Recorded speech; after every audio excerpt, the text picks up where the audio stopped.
All right, grasshoppers. Here he is again, the bearded wonder, Mitch Klein from Threads of Envy. So we had a show probably 3 or 4 weeks ago. We got on together, didn't we? When we first collaborated together. Yes, sir. So just so everybody's aware, well, I'll get into Mitch more personal stuff, but Mitch has a company called Threads of Envy that I'm working with him on, trying to promote his fantastic stuff. I forgot to put on my T-shirt. God, what was I thinking?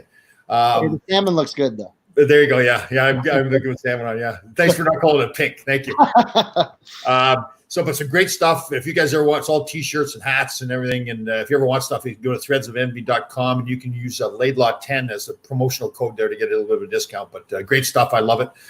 I use the excuse I wore it all the time. So the hamper is filled up. So the Threads of Envy shirts are at the bottom of the hamper. That's why I haven't got it. Yeah. So Mitch, how are you doing, bud? Good? I'm good, man. Good. Just celebrated the 4th with the family out in Utah, back in Vegas. So wow, very good. So This is a great story. I don't know for you guys that didn't see it. I'm fascinated by the story. Whenever I talk about you and my association with Threads of Envy, I tell the story about your brother and your father and you. So when did you join the Army? How long ago was that? 2006. 2006. So 2006, Mitch and his brother and his father all joined the Army at the same time. So I remember when you first told me that story. We were just getting to know each other. You told me, and at first they didn't click with me, and then I had to come back to it. So, what did you say? Like, you and your father and your brother all joined? Because I mean, when you talked, there was a big article written. San Diego. Yeah. So when we were about 17 years old, so I'm a twin. So me and my brother at 17, being typical high school boys, doing our thing. And my dad always wanted to join the military. So he was in his 40s. And there was a cutoff, I believe it was at the time 43 or so, where you could enlist into the military. And my dad was like right at that cusp. And he said to me and my brother, hey, if you guys join the Army, I will too. So we said, you know what? Let's do it. I can't even imagine like any other, parents that would do that, right? And especially, I mean, at 40 years old, he had a career, he owned a business, all kinds of things. So we went down to San Diego to the MEP Center there, and all three of us, me and my brother and my father, swore in at the same time. They did a big article out there in San Diego on us, going back to, when entire families, enlisted to serve. And so it's pretty cool. Very cool. Yeah. So Threads of Envy, all based in Nevada, right? It's made in Nevada, based in Nevada. You do a lot of charity work out there too, correct? We do. So we're completely local. We do things with American Cancer Society, Derek England from the Golden Knights, his Vegas Born Heroes Foundation. We actually, coming soon, you'll see the partnership here in the next week or so. We just partnered with the Vegas Veterans Hockey Foundation, which Alex Tuck is a big part of. And we're going to be doing some nice custom hats for them, and those proceeds will go back to helping veterans cope with coming back from war and dealing with PTSD and those type of things. So again, it's Vegas Veterans Hockey Foundation, and you'll see that next week. Very good. That's cool. I think I told you, right, I'm on the board for this Warrior for Life Fund. I get to know a bunch of SEALs, and they're all based down there in Virginia Beach. And we went down and played a little charity hockey game down there, and the rink is all dilapidated and everything. And it's the same thing. They actually use the hockey as a therapy for people coming back with PTSD and everything. It's really been successful, but the rink's a mess. So we're trying to raise money to fix the rink up and everything. But exactly. And that's what this is, this Vegas Veterans Hockey Foundation. They're using hockey as an outlet. And for some of these people, it's all they have. So they have a great mission. Again, it's here locally in Vegas, which totally aligns with my brand. And right. So it's super cool. I watched the documentary with all this time on my hands. I'm sitting around watching Netflix all the time, like everybody, right? And I watched the documentary. The name of it escapes me, but it was about the first year that the Vegas Golden Knights started, and they told the whole story about the mass shooting there and everything, and how the season was just about to get started, and then the opening night ceremonies where England got up there and spoke so well. It was a really riveting piece. So you were there, right, during that shooting? Well, I was here in Vegas, but I had friends there at the concert. I had one close to me that was a victim, and of course, friends and family that knew of others that were victims, and that was a perfect timing for the Golden Knights to come out and help this city heal from something so terrible. And like you said, that movie, it's a documentary. It's called Valiant. Yes. And it's about the inaugural year for the Golden Knights, and it kind of talks about Derek England, which, like I said, we work with his foundation. His speech, instant celebrity, local celebrity. Just if you weren't having tears running down your face after his speech, you're not human. So it's true. For a guy like, he doesn't seem like he's that natural speaker either. Like, he really spope from his heart. I think that's he's a Vegas guy. Played for the Wranglers here, minor league team. So he's that was, it was really interesting watching the documentary too, because I think it kind of knew, but I don't think we really, like, people outside of Vegas maybe didn't understand how the team and that whole ceremony and the timing, like you said, really helped a lot of people, right? So it's all we had, at that time. I mean, when something like that hasn't happened to Vegas, it was unprecedented. 58, people and died, and hundreds of people wounded. So for our community, and we're very community based. Vegas is very tight knit, believe it or not. And I'm sure but that hurt us. And all we had at that time was hockey. It's our first professional sports team. We never had a sports team prior to them, so that was kind of our outlet. So this city has a really close spot in their heart for the Golden Knights, and I think always will. Right. That's pretty cool. It's funny that when I watch, actually, he follows me and I follow him on Facebook as well. There's this guy called the Wolverine. He's a big Is he it's funny you say it. He's the one who is the president of the Vegas Veterans Hockey Foundation. Oh, okay, wow. Yeah. So if anybody follows, it's got, what's his tag on Instagram? Is he Wolverine or VGK Wolverine? VGK Wolverine. So he's a vet too, right? Isn't he Marine? He is. Yeah. So we follow each other, and I'm the military. I thanked him for his service and everything, and he was really enthusiastic coming back. He said, "No, it's great to meet you and everything." Yeah. So anybody that goes to see him, he's got, like, he looks like the Wolverine, the character in the movie, right? He's got the beard going in there, and he's shaved too, right? Yeah, he's on every Golden Knights commercial. Yeah, it's funny because when they show the pictures of him, like, he's like the unofficial team mascot. It seems screaming and yelling and everything, and got a gorgeous family and the whole bit. So it's we should try to get him on the show next time you're on with me. We'll get him on. Yeah, absolutely. I'll let him know. When we get off, I'll shoot him a text. He'll be stoked. That's excellent. Good deal. Good. I don't want to get too political or like that. We talked about the shooting, and you being ex-military and everything. What's your position on guns, especially after seeing something like that? I'm a hunter. I hunt every year. I got a hunt coming up in October. I own firearms. I have rifles and handguns. I was born this way. I've had guns in my life since, I was a little kid. So I think it's just up to you on how you use them.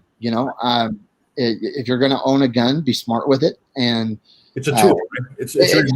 Right. And it's your responsibility as, an American and a gun owner to do what's right with that firearm. But, I do believe that, people should have them and be able to protect themselves. Yeah. And I do think it's your constitutional right to, to have guns. I agree with you. It's like anything else. I mean, you feel terrible for the victims and all that kind of stuff, but it's a mental illness or some other reason.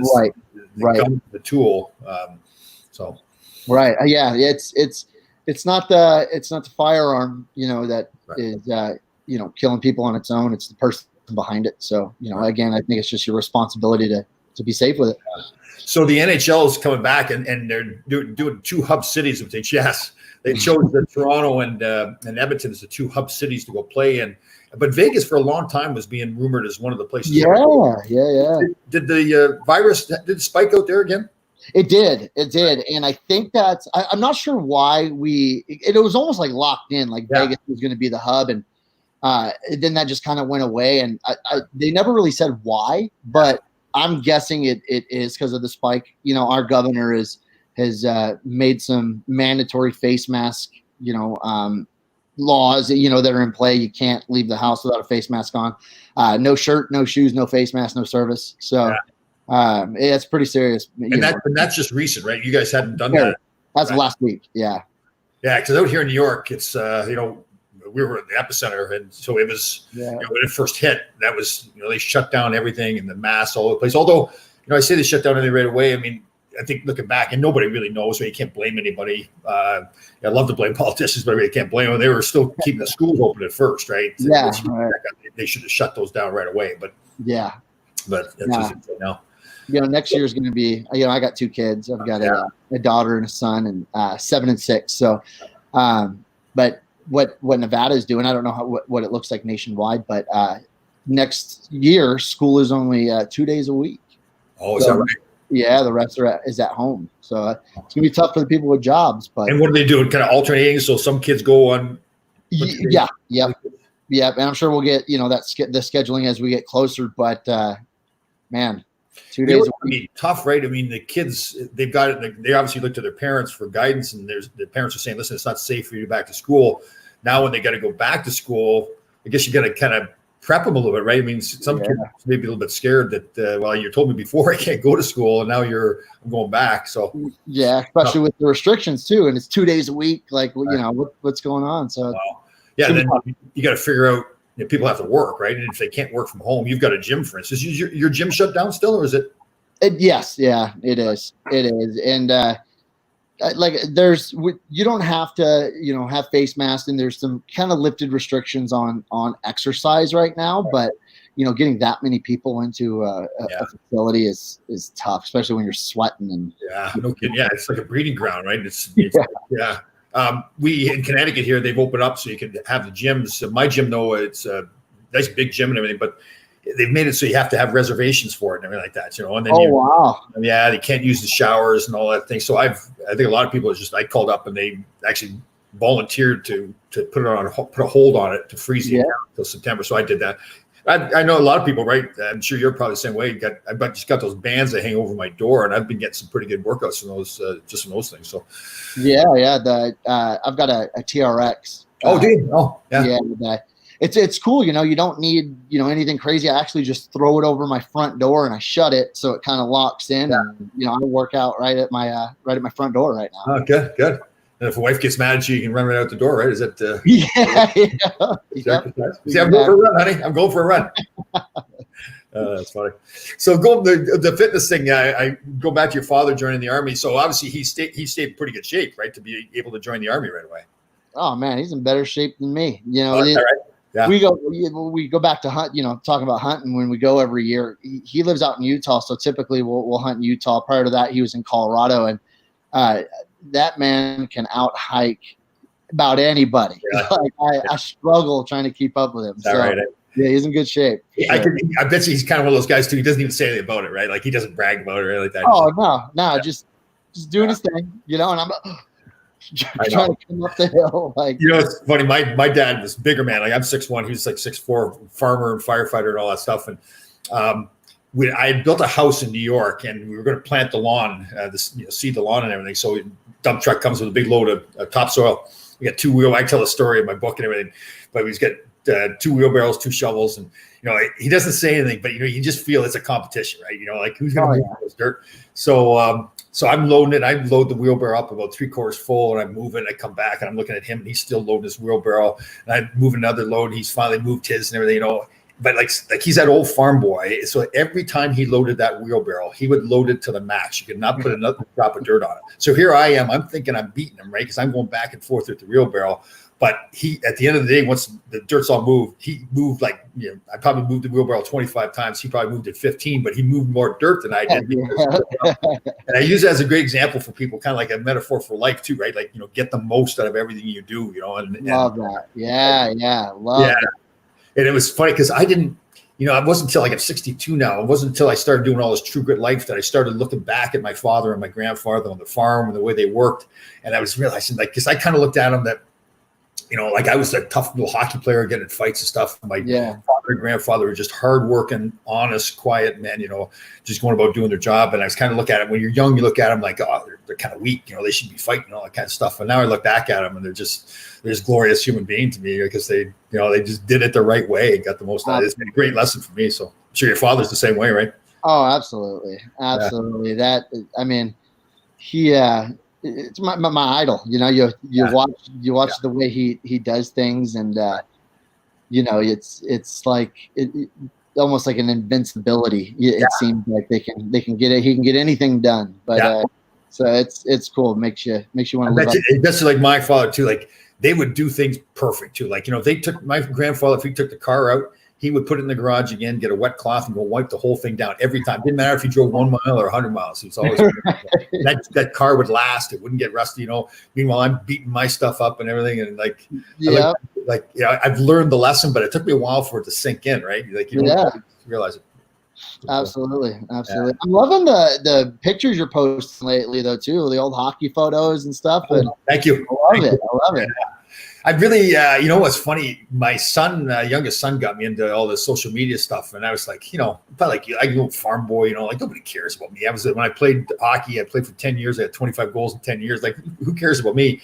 But you know, this whole True Good Life, and you seem like you're the same way, is but like, you know, discipline and devotion and dedication and getting up every morning and doing all the stuff we're talking about with our parents, you know, doing it the right way. And it's been, it's been a blast. It's actually made me a better person too. Like I realize I'm much more conscious about what I'm doing and how I'm affecting other people and everything. And love that.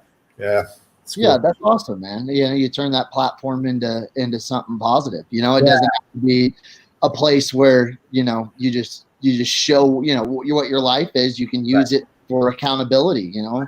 Definitely. Love that. And that's what was really drawn to me in your company too, because, you know, you're different than most people. It's not just about selling product. I mean, what's important to you is the Nevada roots, giving back to Nevada, you know, having products all made there. So that was pretty cool. Appreciate it. Your dad someday. We'll get your dad on someday too. Get talking to him. Yeah, absolutely. He would love it. He probably wouldn't be able to say much, but he's I don't think he knows how to use one of these. Yeah, we have to go up there and set it up for him or something. Yeah. What's your brother's name? Austin. And is he there in Vegas as well? No. Unfortunately, he passed last year. Oh, I'm sorry. Jesus, I'm sorry. Yeah, no, it's okay. I mean, it's not.